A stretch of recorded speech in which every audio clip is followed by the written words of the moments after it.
Morning students, कैसे हैं आप लोग? बहुत अच्छे। चलिए, तो हम लोग पिछले लेक्चर में स्टार्ट किए थे बिहार बोर्ड 11th का इंग्लिश कंपलसरी का सिलेबस, नहीं तो उसमें हम लोग पिछले लेक्चर में जो डिस्कस किए थे वह MCQs था, जो कि 100+ MCQs थे, जिसमें कि 60% ग्रामर और वोकेबुलरी से और 40% आपके टेक्स्ट बुक रेनबो पार्ट 1 से आएगा। नहीं तो अब हम लोग देखते हैं पार्ट 2 यानी कि सेक्शन बी, जो कि आपका डिस्क्रिप्टिव टाइप क्वेश्चंस है। तो डिस्क्रिप्टिव टाइप क्वेश्चंस आपके टेक्स्ट से किस तरह से पूछे जाएंगे उसको हम लोग अब देखेंगे। ध्यान दीजिएगा कि डिस्क्रिप्टिव टाइप क्वेश्चंस फर्स्ट आपका है एसे और पैराग्राफ, 150 to 200 वर्ड्स में आपको इसको लिखना है।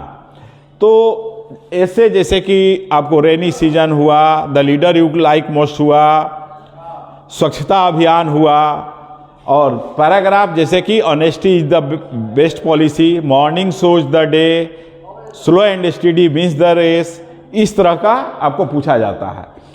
वह आपको 150 to 200 वर्ड्स में आपको लिखना होता है, जो कि 8 मार्क्स का होता है। आपको 5 ऑप्शन दिए जाएंगे, उसमें आपको किसी एक पर लिखना है, चाहे वो आप ऐसे से लिखिए या पैराग्राफ से लिखिए। तो वह एक क्वेश्चन का जवाब देना है, 8 मार्क्स का होगा। उसका लेंथ क्या होना चाहिए? तो 150 to 200 वर्ड्स, इस लेंथ पर आपको ध्यान देना है। ठीक है, 150 से कम नहीं होना चाहिए और 200 से ज्यादा भी नहीं होना चाहिए। ठीक है, उसके बाद आपका प्रोज सेक्शन। तो प्रोज सेक्शन से 1:4, यानी कहने का मतलब है कि ये एक्सप्लेनेशन रहता है।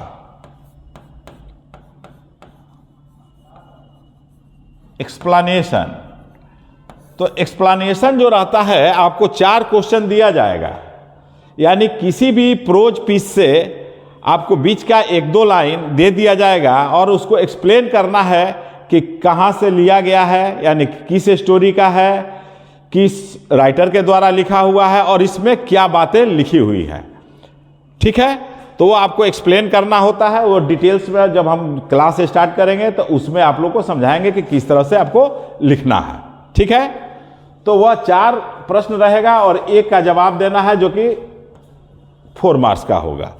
उसी तरह से पोएट्री में, तो पोएट्री में भी आपको एक्सप्लेनेशन रहेगा। कोई भी 2-3 सेंटेंस दे दिया जाएगा और आपको एक्सप्लेन करने के लिए दिया जाएगा। और एक्सप्लेनेशन में क्या होता है कि the given lines have been taken from फला, माने पोएम का नाम देना है, किस पोएट के द्वारा लिखा हुआ यह भी लिखना है, और वह 2 लाइन में क्या बतलाया गया है उसको आगे का और पीछे का दोनों देते हुए उसको समराइज करना होता है। तो ये हो गया एक्सप्लेनेशन। ये भी 4 प्रश्न पूछे जाएंगे और एक का जवाब देना है, जो कि 4 मार्क्स का होगा। ठीक है, उसके बाद देखते हैं चौथा डिस्क्रिप्टिव टाइप में लेटर और एप्लीकेशन। आपसे एक लेटर लिखने के लिए दिया जाता है, चाहे वह फॉर्मल होगा या इनफॉर्मल होगा, या फिर एप्लीकेशन दिया जाएगा। यह और करके रहता है, अथवा में रहता है, या तो लेटर लिखिए या तो एप्लीकेशन लिखिए। वो कितने मार्क्स का होगा? तो ये देखिए, एक का जवाब देना है, 5 मार्क्स का होगा। ठीक है, कोई दिक्कत नहीं इसमें, समझ रहे हैं? चलिए, तो आगे देखते हैं कि इसके बाद क्या है।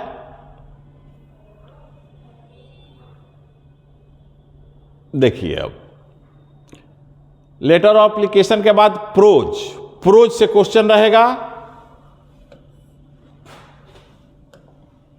तो देखिए 2:5,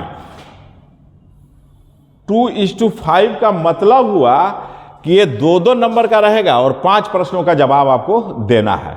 तो वह 1 से 2 सेंटेंस में आपको मैक्सिमम 3 सेंटेंस, यानी कि 100 to 150, ये मान के चलिए कि 50 शब्दों में आपको देना है, 50 वर्ड्स में, 50 to 60 वर्ड्स में आपको जवाब देना होता है।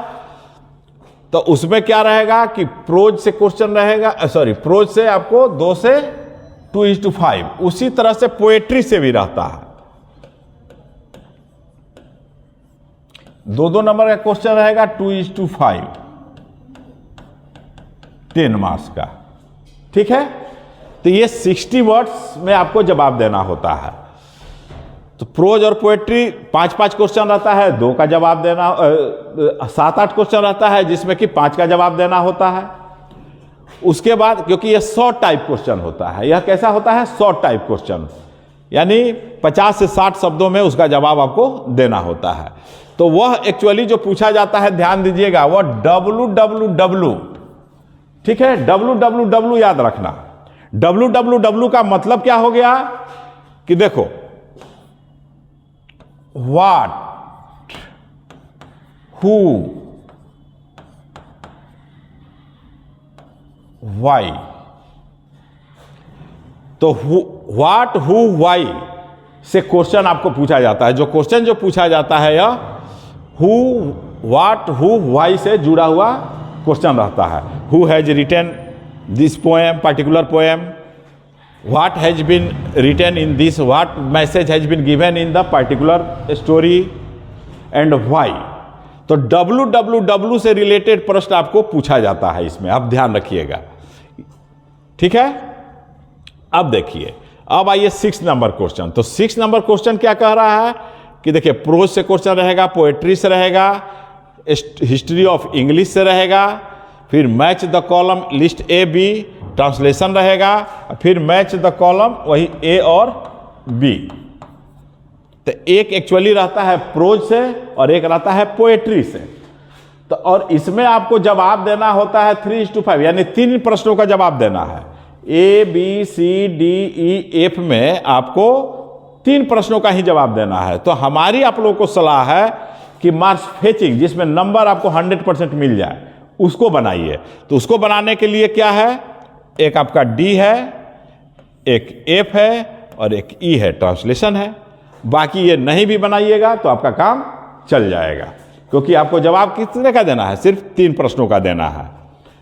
और ये 5-5 नंबर का रहेगा और इसमें 15 में 15 मिल जाएगा। अगर इधर आप हाथ डालते हैं तो 15 में 15 नेवर, कभी नहीं मिलेगा। 10, 11, 8 से 12 के बीच आपको नंबर रहेगा और इसमें है कि 15 आउट ऑफ 15 मिल जाएगा। तो सलाह है कि इसमें आपको करना क्या है कि जितने भी स्टोरीज हैं उसके राइटर के नाम याद कर जाइए और जितने पोएम्स हैं उसके पोएट्स का नाम आप याद कर जाइए, कि कभी भी कोई पूछे तो आप उसका जवाब दे दीजिए, ठीक है। यही क्वेश्चन आपको इसमें रहता है, ये दोनों सेक्शन में, इसमें भी और इसमें भी। और ट्रांसलेशन भी बहुत आसान रहता है। अगर थोड़ा सा भी आपने अंग्रेजी पर ध्यान दिया है तो इजीली आप ट्रांसलेशन बना लेंगे, ओके। अब हम लोग देखते हैं कि रेनबो में पढ़ना क्या है। रेनबो पार्ट 1 में आपको पढ़ना क्या है।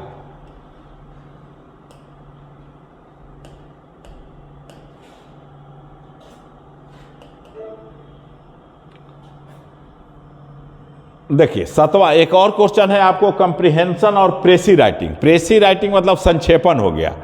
तो आप लोग कंप्रीहेंशन बनाइए, क्योंकि कंप्रीहेंशन आसान रहता है। आप लोगों से जो प्रश्न किया जाता है कंप्रीहेंशन का, वो बहुत इजी रहता है, ठीक है। किसी इवेंट को दे दिया जाता है और उसी पर आधारित क्वेश्चन रहता है, वही आप याद रखिए WWW, उसी से रिलेटेड प्रश्न पूछा जाता है, जिसके पैसेज को समझ करके आप आसानी से उसको आप जवाब दे सकते हैं।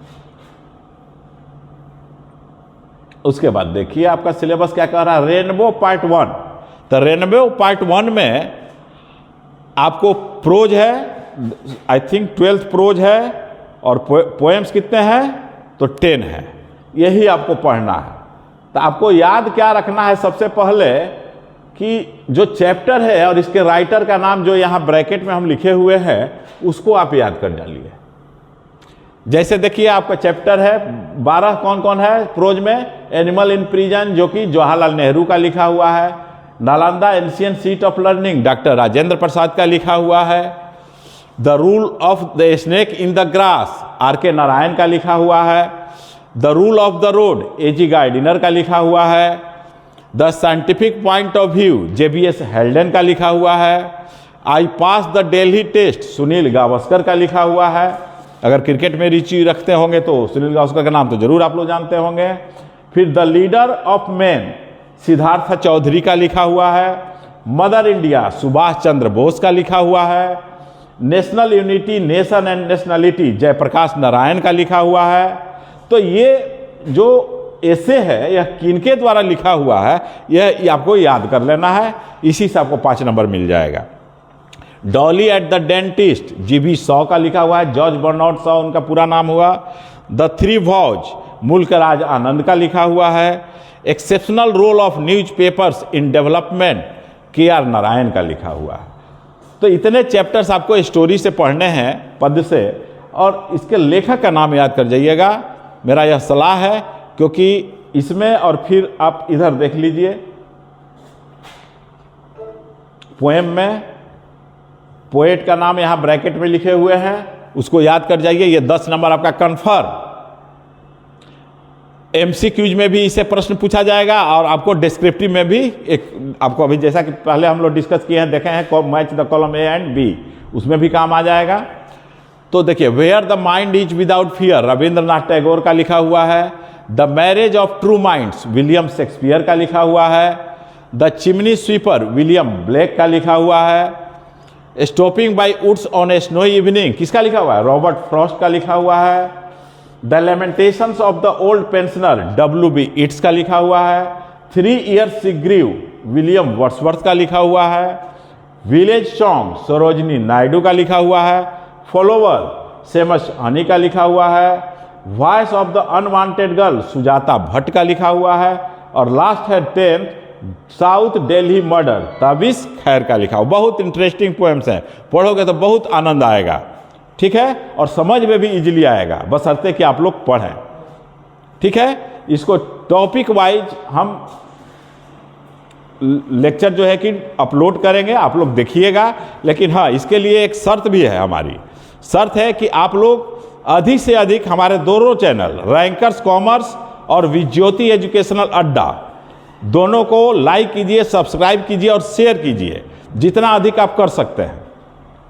आपके शेयर करने से, आपकी संख्या बढ़ने से मेरा उत्साह बढ़ेगा और मैं और अच्छे अच्छे तरीके से आप लोग को पढ़ा करके वीडियो अपलोड किया करूंगा, ठीक है। अगर कोई प्रॉब्लम्स हो तो कमेंट बॉक्स में कमेंट में आप लिख सकते हैं, क्योंकि स्पेशली डिमांड पर आप लोगों का जो है कि हम सिलेबस डिस्कशन कर रहे हैं और दे रहे हैं, क्योंकि एकेडमिक पहले हम नहीं डालते थे, सिर्फ competitive agent, bank, SSC, railway management, UPSC वगैरह का जो है कि केवल हम वीडियो डाला करते थे।